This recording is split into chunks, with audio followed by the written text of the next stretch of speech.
probably not surprising that my major field of research is high expectations.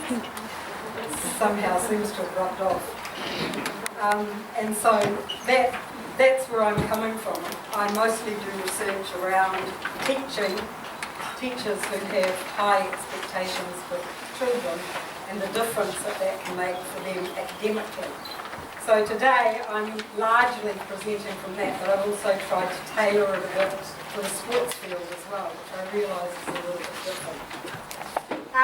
So as Altan said, I was originally a primary school teacher, and I was then seconded into the University of Auckland in 1998 to help them set up their teacher education programs. And then most of you would probably know that we then amalgamated with the College of Education in 2006 we started. And so at that point I had got my PhD and I flipped over to becoming a straight academic. So that's sort of where I'm coming from. So as Altan said, my whole background is in education. One of the reasons that I think expectations are so important are exactly the things that Altan has been saying. When as teachers or coaches we believe that kids can do things, they do them. Kids will always reach what you expect of them, provided you put the scaffolds in place for them to actually reach those lofty goals. If they don't have the structures, then they probably aren't going to make it. But the most important component for children is that belief of an adult that they trust that can help them to make it. So the first person, and there's on the second page a photo of Robert Rosenthal, who's one of the people that I'm actually going over to work with this year. He's at UC Riverside now. He was at Harvard. He was the first person to apply expectation research to education. Up until then it had been applied in business, but not in education. And basically what you're talking about with expectations is almost something false. So for example, with these boys here, at the moment, maybe they can't do X, but Altan believes that they will be able to do X. So what he believes is actually false. And the self-fulfilling prophecy, which is what it's about, is that when you believe something to be true, you act in particular ways that make it come true. So that's the self-fulfilling prophecy. So in a classroom, for example, if a teacher thinks that a child is particularly bright, they're likely to do things in the classroom that mean that that child will achieve at high levels. But conversely, if they don't think that child is a high achiever, they're also likely to put measures in place that mean that the opportunities to learn are restricted in some way. So they close off opportunities for students. When Bob Rosenthal began, his experiment was in a whole school. So they randomly assigned children to groups whereby they told teachers that these children in this group are going to suddenly do well this year. They had a special test that they gave all the kids in the school, and that's what it showed. These kids will suddenly do well. But they were randomly assigned. It actually wasn't true at all. But lo and behold, 1 year later and again 2 years later, the children who had been identified as suddenly about to blossom did. And at the time, Bob Rosenthal didn't actually do any observations in the classroom, so they didn't know why these kids had suddenly blossomed. They just knew that it had happened. The belief in some way he proposed had affected behaviour, and therefore the kids reached these new heights. One of Bob Rosenthal's students was a man, well, a professor now, called Alicia Babard. And his study is the one that I've got Pygmalion in the gym. And what he did was that he went round different classes And he said to teachers who were teaching PE, these are the kids that are going to do really well in PE this year. Sorry, these are the kids who aren't. And again, that was what happened. The kids who were formerly not anything in particular suddenly did really well in PE, and the kids who they had been led to believe weren't going to do so well didn't do as well. But one of the things that Alicia Babard discovered was that this wasn't true for all teachers. So some teachers were a lot more easily influenced than other teachers. And one of the things about research and education is that often we research, and I'm talking about all of the educational researchers, we research children. So we say, and you hear it in the media, children need to be more motivated. Children need to do this. Children need to do that. Whereas often it's actually the adult who's driving that underneath. And one of the things for me, and the reason that I went into the area of expectation research, was because for quite a lot of my career I taught in low socioeconomic schools. And I often saw teachers in those schools who got amazing things out of the kids in their classes. And not one or two kids, all of the kids in their classes. So they were what I would call high expectation teachers. Obviously in other classes there were teachers who had low expectations for all of their kids, not just one or two, all of them. And again, their kids met those expectations. So if you have a look at the graph on the bottom of that second page, this was my doctoral research, or part of it. And if you have a look, the first 6 teachers there are all teachers whose expectations were way above where the kids were achieving at the beginning of the year. Whereas those last 3 are teachers whose expectations were actually well below where the kids were achieving at the beginning of the year. And then if you turn over the page, there's a graph that shows the progress that those kids made over the years in those different classes. So as you can see, all of the kids in the classes of high expectation teachers made huge gains over that year, whereas the kids with low expectation teachers made, some of them, negative relative gains. So what that means is that whereas over a year you expect them to grow 10 months in terms of reading or whatever, they only grew 6 months or something like that. So they actually, it was actually negative. Whereas the highs were, the kids achieved very well. If you have a look closely, if you've got good eyesight, you'll see that the x-axis is at 0.4. I don't know if any of you have heard of John Hattie. Used to be in the news a lot, not so much now since he went to Australia. But one of the things that he established was that in education, if anything has an effect of 0.4 or above, it's well worth replicating. So what this tells us is high expectation teachers are well worth replicating. But how would we do that? So I did lots of observations in classrooms and interviews with teachers to find out what it was that these teachers did differently from other teachers. And there were 3 key elements to what they did. The first one was that they did not use ability grouping. Ability grouping is something that is entrenched in New Zealand education. And while it's Altan's mission to have boys like this playing professionally, it's my mission in New Zealand to try and get us over this tenacious attitude we have towards ability grouping.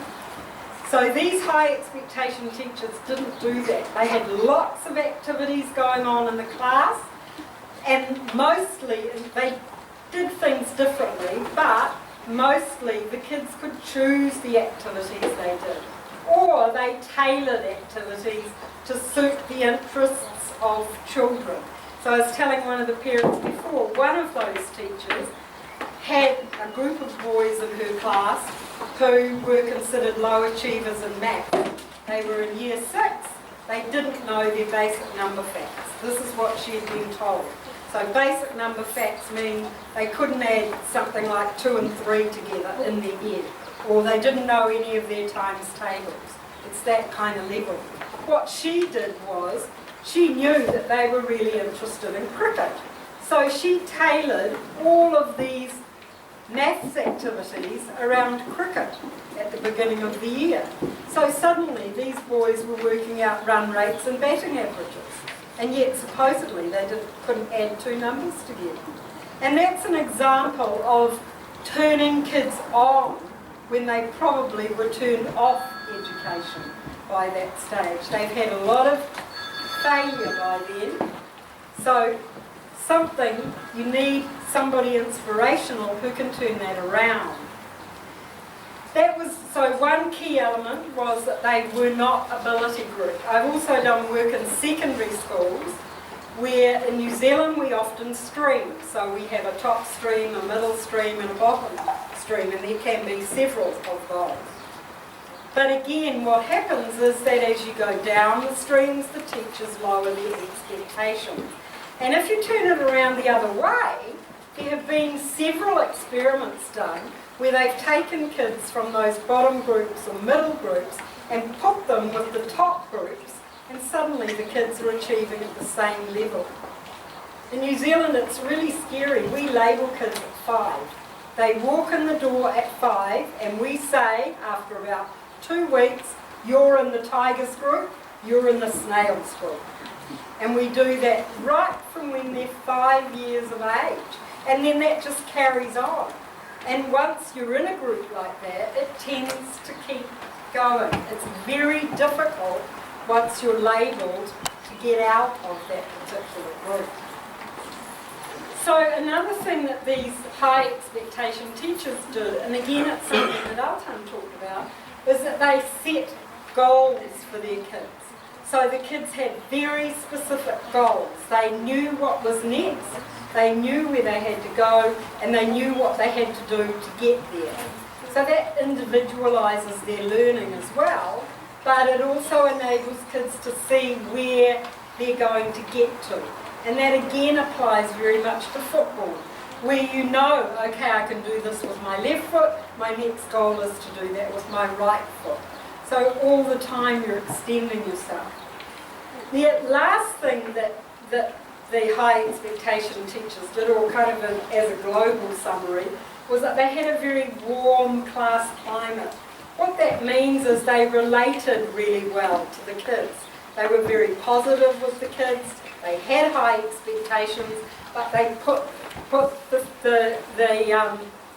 the processes in place to make sure that the kids could actually get there. And I can see from what it's interesting, because Altan and I don't really talk about football a lot now, other than how's your team going and how's it getting on. But it was really interesting to hear him talking.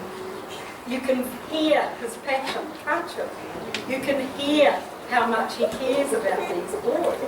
And again, there's a lot of research that shows that kids will perform at much higher levels when they know that teachers care about them, when they have that really warm relationship with them. So if we try and think about football, part of what my research would tell me if I was applying it to a football field was that the important thing is to enable all kids to have a go.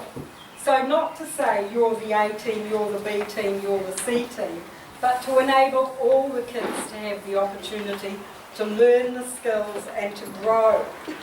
Clear goals and next steps, as I've already said, it's very clear that Altan has those in place, and also that he's very much fostering those warm relationships. So I won't go on about that because it's just so obvious that that's what he's doing. Why does it work? It works because you're giving kids a really strong sense of themselves. They develop self-belief. And I'm sure as adults you know very well that when you tell yourself you can do something, you can do it. When you tell yourself, oh no, I can't do that, no, I'm hopeless at that, no, I never be able to, you will never do it. And that self-belief is incredibly strong. If you believe it, you'll be able to do it.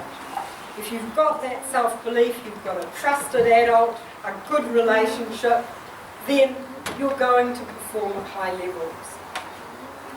There are also links with this to motivation research, which I'll just touch on briefly. Within motivation research, there's a field of research that talks about, it's called goal theory, where children are considered to have, and adults, are considered to have what are called performance goals or mastery goals. Performance goals are, I want to do better than anyone else in my team or in my class. I want to outperform everybody. And that's the sole reason for wanting to play or do maths or do science or whatever, is just to beat other people. That kind of goal has been linked with failure and avoidance, because what happens, of course, is that nobody is ever successful all of the time. And so when kids fail and they use performance goals, then often what that means is that they go into avoidance mode so they don't have to fail. If they have mastery goals is about building skills. So when you have a mastery goal, it's because you want to master skills. You want to get better and better. And that links very closely to setting goals, because that's what it's about. It's about individual learning. It helps to preserve your self-esteem, because the goals relate to you. They don't relate to everybody else. It's not so important what other people are doing. It's about what you're doing. Just as an aside, when Altam was only young, he was always like this, and I'm very competitive. As I stand here saying it's not a good thing to have performance goals, I was always very competitive. He used to drive me nuts in athletics, because I knew he wasn't performing at the level that he could perform at. He was in a Trans-Tasman team when he was 10, and we went to Australia, and he'd got into the team, but he certainly was not one of the best in the team. We went there, and he said to me as he lined up going down for his 800 metres, I'm going to come third today. And I thought, yeah, right. He had not even got third in Auckland. Sure enough, he got third. Because Altam never ever really had that performance thing in him. He always had the mastery thing. He always wanted to do better. He could come off the football pitch, or mostly athletics, he could come off having run a race and come fifth. But he'd done a PB, he would be over the moon. And that's what having mastery is about. It's about excelling yourself. And in terms of adults and coaching and in teaching, again, it's about instilling in kids that belief that you can keep improving, that you can set goals, that you can master skills and keep going. It's actually interesting, because there's a lot of research now as well that's showing that dichotomy of performance and mastery goals ties very much into your personal belief about intelligence. If you believe that you're born with a certain amount of intelligence and nothing you can do is ever going to change that, then the chances are you'll probably have performance goals, a performance goal orientation. Whereas if you have the attitude of, okay, so I've got whatever intelligence I've got, but if I work hard, I can increase my intelligence, then you're much more likely to have a mastery goal orientation. It's very easy in a classroom to tell whether teachers are performance or mastery oriented by the kinds of things they say to the kids, by what they're expecting. Are they wanting the kids to be the best that they can be, or are they wanting them to be the best in the class? So that performance kind of notion. If you have that belief that performance goals are the way, that people are born with X amount of intelligence and that's your lot, then one of the ways that translates into a classroom, it would on a football field as well, is that if you believe a kid's not very bright and no matter what you do, they're not going to do very well, then you give up as a teacher. Whereas if you believe that all kids can learn and that you just need to put the scaffolds in place, you'll change the way that you teach so that the kids do learn. These performance and mastery link closely to intrinsic and extrinsic motivation as well. You can probably see that with intrinsic goals being very much related to wanting to learn, having that passion to do better, as opposed to extrinsic goals that are only about trying to win the game or trying to get a certificate or trying to win a cup, where that's much more important than actually instilling that intrinsic motivation, which will carry you right through your entire career. Kids who have extrinsic performance type goals are far more likely to drop out than kids who have that internal passion and that wanting, that desire to do better. That's me.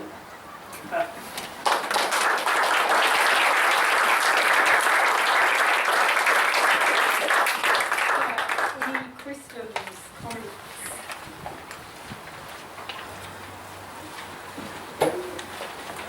How do you help a performance-focused child move towards a mastery?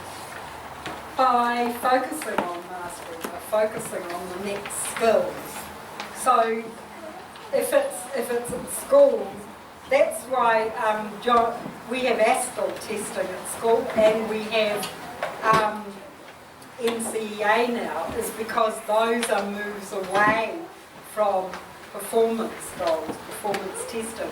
But NCEA and ASTIL give you very clear next steps. So the focus has to be on those next steps and not so much about winning. I mean, there is research that shows the very best kids are often both, but they can afford to be because they're going to win, but they're also very internally driven as well. Okay, but that's what needs to happen, is to break down skills so that kids always know what's next and to focus on that. Praise them for achieving skills, not praise them for beating somebody else. Has that got anything to do with the research? Is it done by Carol Dweck, Mum, on the on praising children? So not praising them when they win a cup or something, but praising them for effort and hard work. Is that? Carol Dweck actually is the person who did the research around incremental and fixed beliefs about intelligence. She did that research as well. But yes, she also did that. Her stuff was in the paper a few years ago. She advocates not saying things like well done or good boy or good girl, because that doesn't tell the kids anything really. They don't. It's meaningless. So what you praise them for is, wow, I really like the way you tried so hard to achieve whatever it is. Or, gosh, it's fantastic that you can do a banana kick now with your right foot. Now let's do it with your left foot. Or if you're like Alvin and me, it's the other way around. We're both left-footed. So yeah, it's that kind of, it's that very specific focus on what the kids have actually achieved rather than some random praising thing. Carol Dweck also said that parents nowadays are encouraged too much to praise kids for everything, but it's usually just that good boy, good girl kind of stuff, or well done, great work. It's meaningless really, and kids, if it happens all the time, it just kind of loses significance. Has anybody done research just from in the home perspective? You know, like parents sitting, you know, talking to their kids about those mastery type skills, you know, that sort of thing, like trying to get, because I sort of take the thing with, I've got a 20-year-old son, for example, and he doesn't really have any specific direction. He's working now, but I suspect from a parent we've been a little bit safe and saying, look, don't worry about it, something will come along, you'll decide what you want to do. where we haven't really set expectations for him, and I suspect that's part of the reason he's not sort of going to uni or getting a trade or doing anything like that. Has anybody done any research about the parents' effect on him? It's worth reading, or? There isn't a lot of research around parents' expectations, and usually if there is, it's about teachers and parents. So there are a couple of things that I can think of offhand. One is some research that was done in the States with African American boys who were doing postgraduate study in STEM fields, science, technology, engineering, maths, yeah. So they're in a field where you wouldn't normally expect them. There was some research done around that. And one of the biggest factors that came out for those kids was parents. Parents who persisted. Parents who went to every parent interview and said, why have you put my child in the bottom group? He can do a lot better than that. Because as you would realise, I'm sure in the States, it's very, very colour-based. Grouping and things like that are very colour-based. But parents really fighting for their kids. So it's kind of not really on what you're talking about. The other one that I can think of is there's research that shows that when teachers have particular expectations for kids, parents will adopt the same kinds of expectations. So if you go along to report evening and the teacher says your kid is really great, or they're not doing so good at something or other, you're likely to accept it because they're professionals, they know what they're talking about, and so you tend to accept their expectations. But really, there's not a lot of research around that. If there is, it would be in the parenting field, probably developmental psych. It's not really my field. It's just that you tend to see like successful parents that quite often breed successful kids. Whether it's subconsciously setting those expectations or... Possibly. Yeah, quite possibly. I think one of the main things is the very clear goals and the support to get there. The goals need to be specific to the person. It's hard to impose goals though, you've got to get those kids. No, yeah. Well, I mean, the high expectation teachers did them with the kids. So they sat down with them and said, what are you going to, here's your Astral thing, what do you want to learn next? And how do they get them to buy into those goals? I mean, it's pretty easy to sit down and make them, but when you really want them to... They're checking on them all the time, they're monitoring the kids, they're providing the supports, the encouragement. There's that trust, there's a good relationship, it's all those kinds of things that all comes together.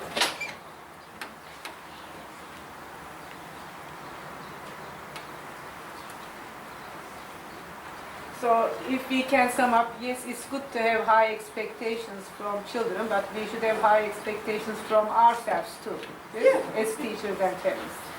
So, yeah, that's true. Thanks, Mum. Thank you.